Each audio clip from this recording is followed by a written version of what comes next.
Camarades président du Faso, nos illustres hôtes séjournent dans notre pays depuis bientôt une semaine.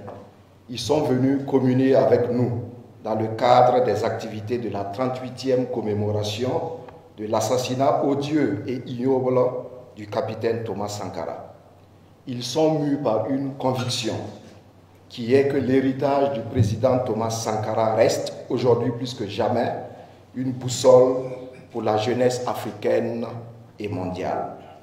Et pour justement perpétuer et actualiser les idéaux du héros de la nation, sous votre leadership, mon département, en collaboration avec le Comité international Mémorial Thomas Sankara, a initié ces universités d'été que nous avons appelées Rencontres internationales Carrefour africain Thomas Sankara.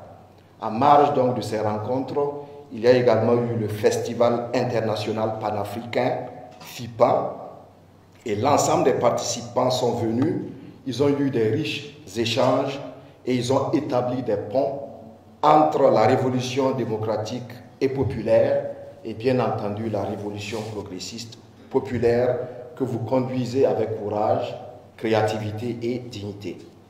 Camarades président du Faso, les panafricanistes que vous avez en face au départ étaient plus de 150, mais certains sont repartis depuis hier, juste après la cérémonie du 15 octobre. Ceux qui sont là les représentent dignement et valablement, et ils sont issus de 22 pays d'Afrique et du reste du monde. Et avec votre permission, je voudrais rapidement citer les pays pour que vous puissiez voir l'étendue de la cause noble pour laquelle nous luttons. Alors, ils sont issus de l'Afrique du Sud, de l'Allemagne, de la Belgique, du Bénin, du Cameroun, de la Côte d'Ivoire, des États-Unis, du Ghana, de la Guadeloupe, de la Guinée-Bissau, de l'Italie, du Mali, de la Martinique, du Niger, de la République démocratique du Congo, de Sainte-Lucie aux Caraïbes, du Sénégal, du Togo, de la Zambie, du Zimbabwe et bien entendu du Burkina Faso. Donc si vous êtes là présents, voilà. Merci. Alors parmi eux, vous avez certainement pu reconnaître quelques figures emblématiques de la lutte contre l'impérialisme. Ils sont d'ailleurs en face de vous. Je veux citer Madame Nathalie Yam. Elle est conseillère spéciale du président de la République du Niger et de Monsieur Guy Marius Sagna, député sénégalais au Parlement de la CEDEAO. Camarade président du Faso, en vous réitérant une fois de plus nos remerciements et notre gratitude, je voudrais souhaiter à nos hôtes une bonne fin de séjour à Ouagadougou. Je vous remercie. Camarade président du Faso, vous savez comme nous que notre mère Afrique est le théâtre d'une guerre à mort entre deux camps.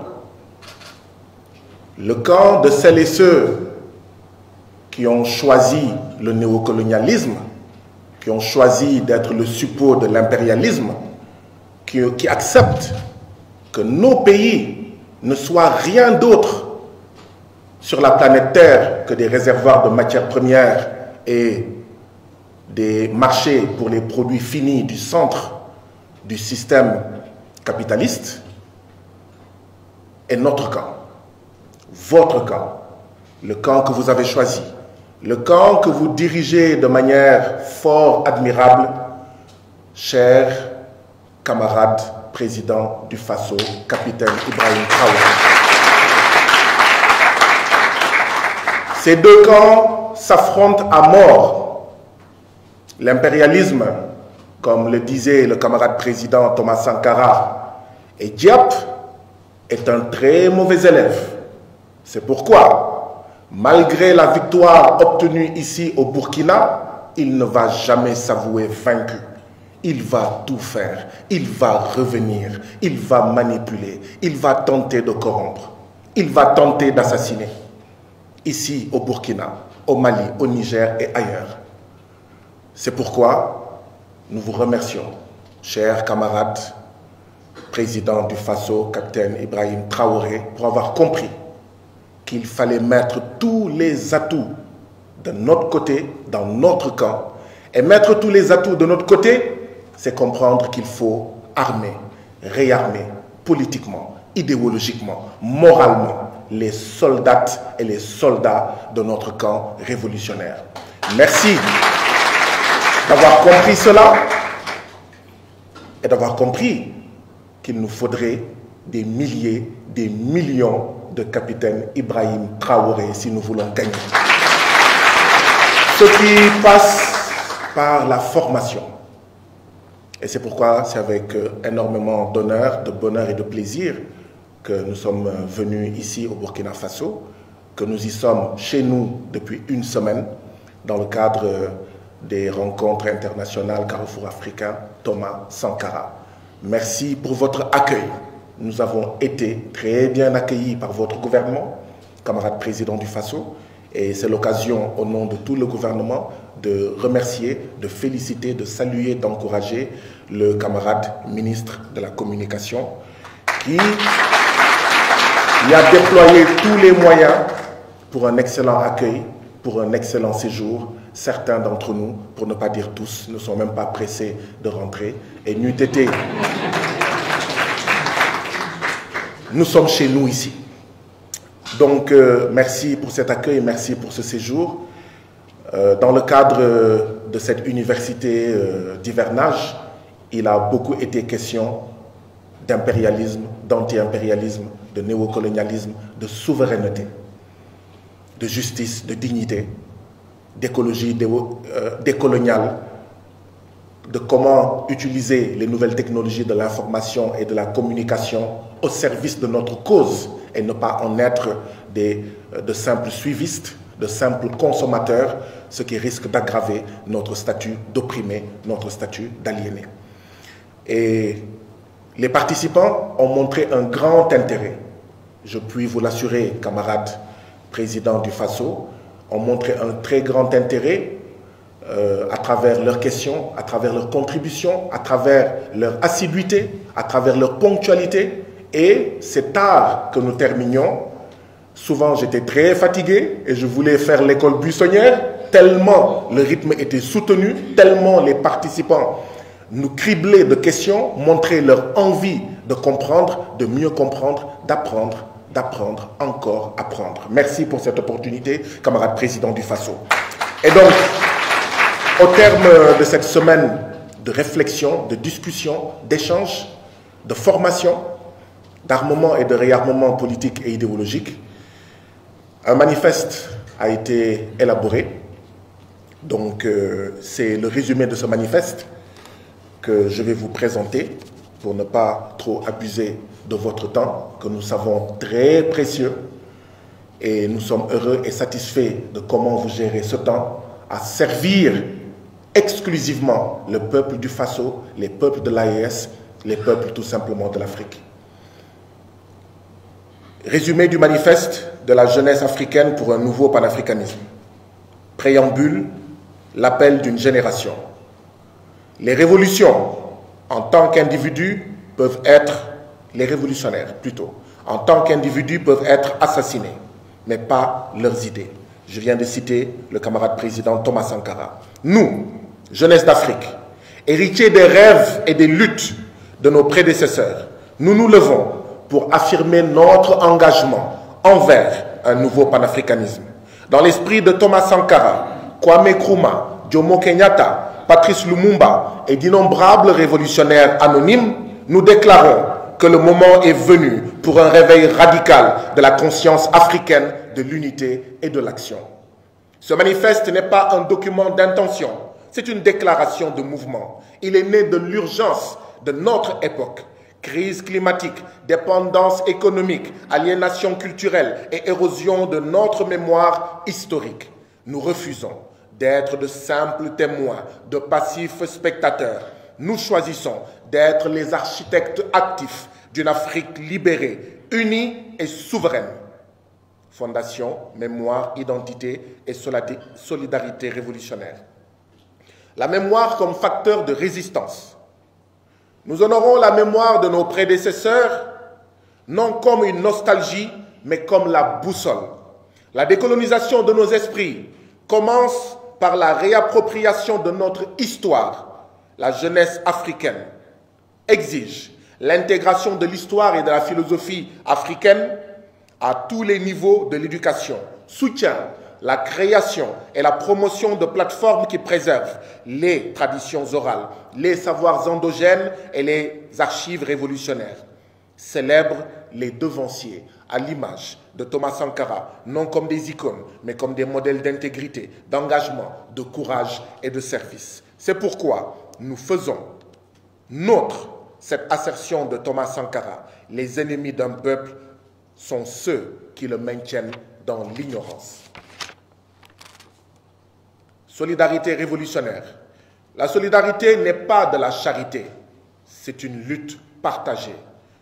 Nous nous engageons à construire des réseaux de mouvements dirigés par des jeunes à travers les frontières, soutenir les causes de libération, de justice et de dignité partout où elles émergent sur le continent, utiliser les plateformes numériques pour amplifier les voix locales et coordonner l'action collective. Action, institutions, gouvernance et éducation. Conditions institutionnelles. Pour que ce manifeste devienne réalité, nous exigeons l'inclusion des jeunes dans la gouvernance proportionnellement à leur poids démographique qui constitue une force. Cette représentation doit se ressentir dans les instances décisionnelles locales, nationales et continentales. Une éducation civique panafricaine avec des programmes qui enseignent l'unité africaine, les valeurs démocratiques et la pensée critique.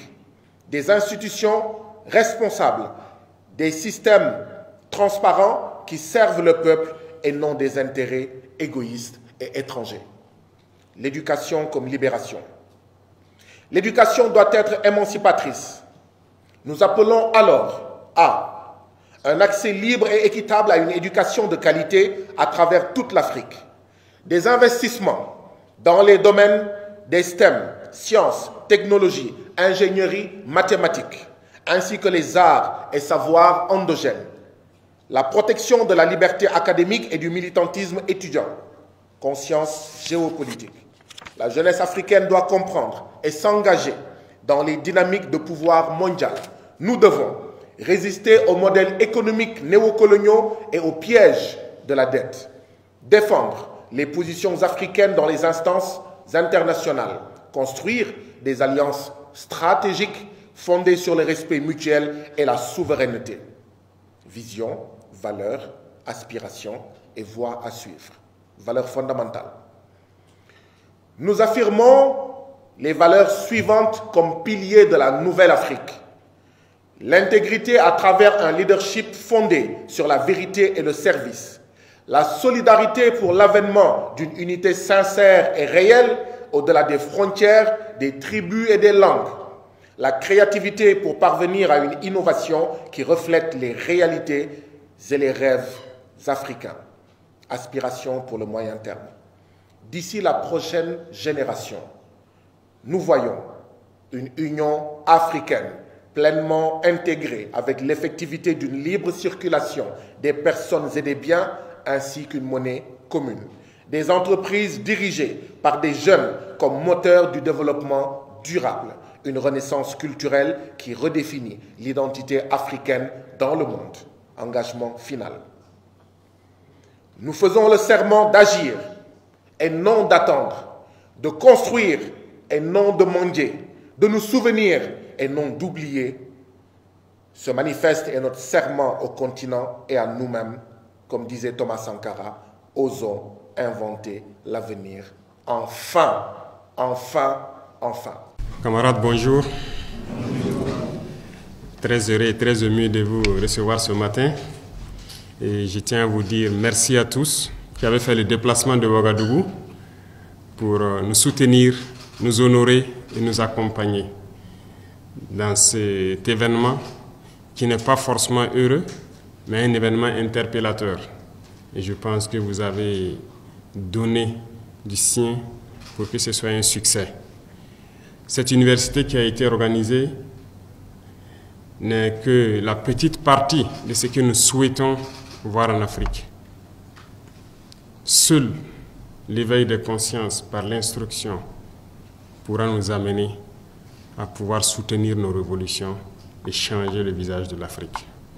Tout commence par là. Et je vous remercie du fond du cœur d'avoir pris de votre temps, de votre énergie pour donner la connaissance, pour échanger avec vos frères du Burkina Faso, mais de toute l'Afrique. Parce que vous êtes suivis à travers la plateforme numérique aujourd'hui, qui ont réussi à rompre les barrières, qui ont réussi donc à estomper les voix des impérialistes qui, avant ces plateformes numériques, n'étaient que les seuls qui pouvaient faire passer leur message à travers la radio, la télévision. Donc merci grandement à tous d'être là. Merci pour ce message, merci pour cet encouragement que vous êtes venus nous donner. Et je vous remercie mille fois encore. Merci grandement.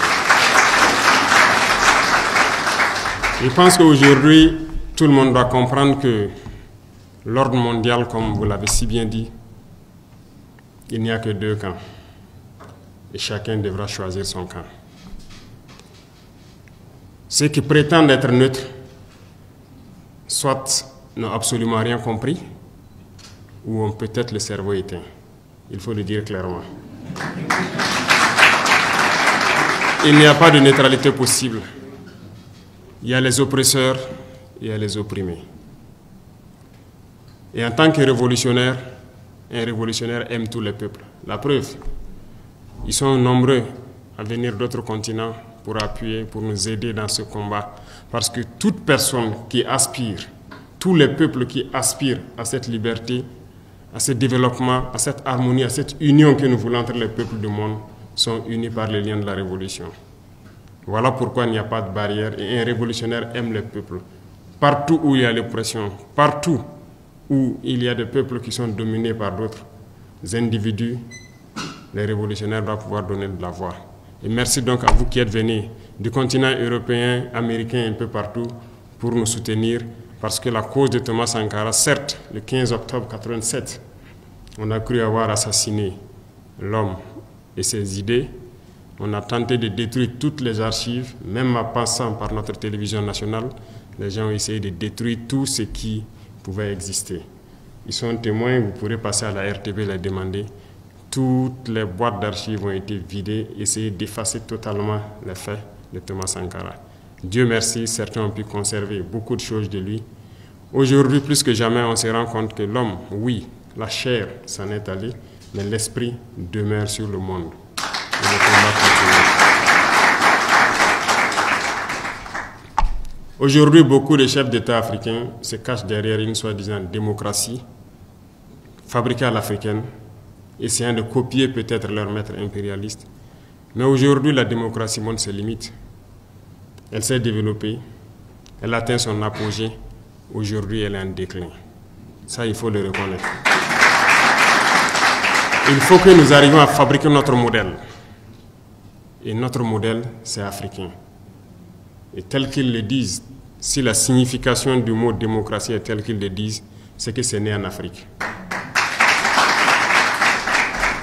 Alors, ici, nous avons notre manière de voir les choses. Il faut que nous redevenions africains et que nous acceptons de vivre africains. Comme disait le camarade président Thomas Sankara, c'est la seule manière de vivre libre et de vivre digne. Qui aujourd'hui plus que vous pour passer ce message au monde entier? Qui aujourd'hui plus que vous pour éveiller les consciences? Comme je l'ai dit, tout commence par là. Si la jeunesse ne connaît pas son histoire, la jeunesse ne comprend pas le monde d'aujourd'hui, ne comprend rien de la géopolitique, vous avez beau tourner ciel et terre, ils ne pourront jamais comprendre la démarche de la révolution. Il va de soi qu'à partir de maintenant, partout où nous sommes, que nous puissions faire passer le message de notre histoire, d'où nous venons, qu'est-ce que nous faisons aujourd'hui, pourquoi le monde est ainsi fait, pour que les gens puissent comprendre, emboîter le train de la révolution et qu'on puisse avancer vers un développement harmonieux, vers une union africaine réelle. Car cette Union africaine, qu'on le dit aujourd'hui de façade, on ne la sent pas. Il n'y a pas d'union. Le continent est déchiré par des guerres, tout cela par la manipulation des impérialistes. Ils ne veulent que nous voir déchirés, nous entretuer pendant qu'on pille nos richesses. Mais il faut que le message passe. Il faut conscientiser. Il ne faut jamais s'arrêter de parler. Certains diront que beaucoup d'entre vous peut-être parlent beaucoup. Moi, j'ai été longtemps accusé de ça, mais il faut toujours parler.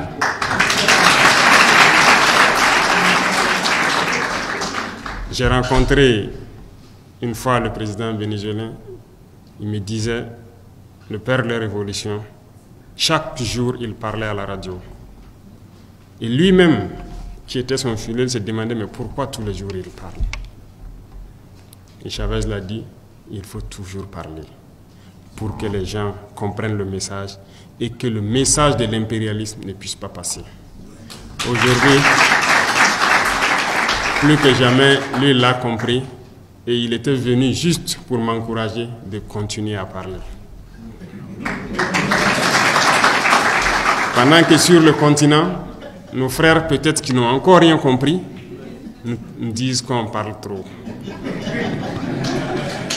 Et souvent, ce sont ces soi-disant intellectuels qui n'ont peut-être pas compris, qui ont été totalement formatés par le système occidental, par le système impérialiste, qui trouvent qu'on parle trop. Parce qu'ils ne peuvent pas comprendre et percevoir le message qu'on passe. Malheureusement, c'est leur faiblesse aussi. Mais nous devons continuer à parler. Nos jeunes doivent se réveiller. Tout de suite, avant de venir ici, je suis allé encourager une jeune dame qui a été combattue dans le temps, quand elle a essayé de transformer notre coton en produit coton hydrophile médical qui est utilisé et tout. Elle a été combattue, son usine avait été fermée, ses machines ont été toutes démontées et rangées. Quand nous sommes arrivés, nous avons essayé de la soutenir et l'usine a réouvert. Ce matin, je suis allé voir des visites. Ce qui se passe, l'Afrique ne demande que ça. Produire, transformer et consommer. Et nous allons continuer à encourager ces genres d'initiatives. Mais tout ça, c'est par le changement de mentalité.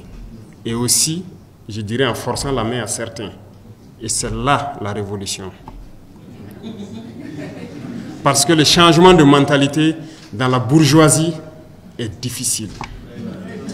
Et c'est cette bourgeoisie qui oppresse et qui continue de conjuguer avec l'impérialisme parce qu'ils ont les moyens. Et aussi, ils communiquent. Ils passent par tous les canaux pour amener les jeunes Africains à stagner. C'est par là que les jeunes Africains se retrouvent à prendre l'eau, à mourir par milliers dans l'océan pour essayer de rejoindre l'Eldorado, si on peut le dire. Mais il faut qu'on arrive à le créer ici. Et c'est possible.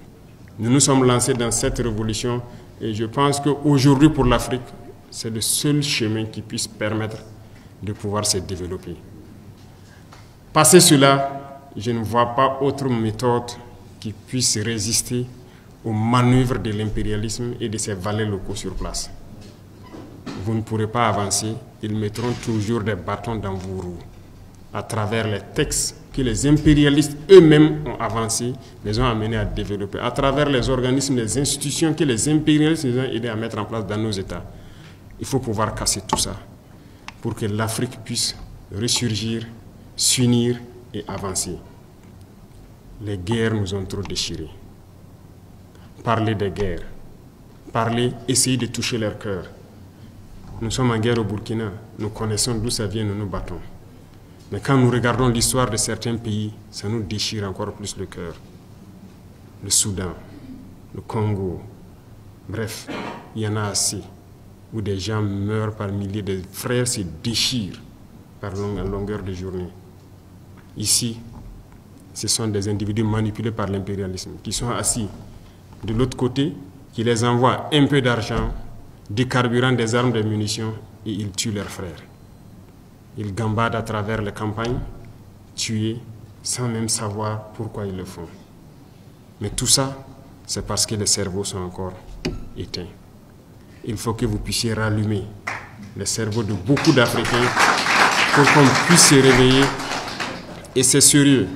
Et c'est à travers la communication que vous faites. Vous le faites déjà très bien et moi je vous encourage à pouvoir continuer ces rencontres. Nous avons créé l'Institut des peuples noirs. Nous sommes en train donc d'opérationnaliser et j'espère que tout un chacun participera en présentiel ou en visioconférence à continuer à éduquer notre jeunesse pour qu'elle prenne ses responsabilités, pour qu'elle comprenne le monde et que l'Afrique puisse se réveiller enfin et qu'on puisse s'unir et vivre dignement et librement.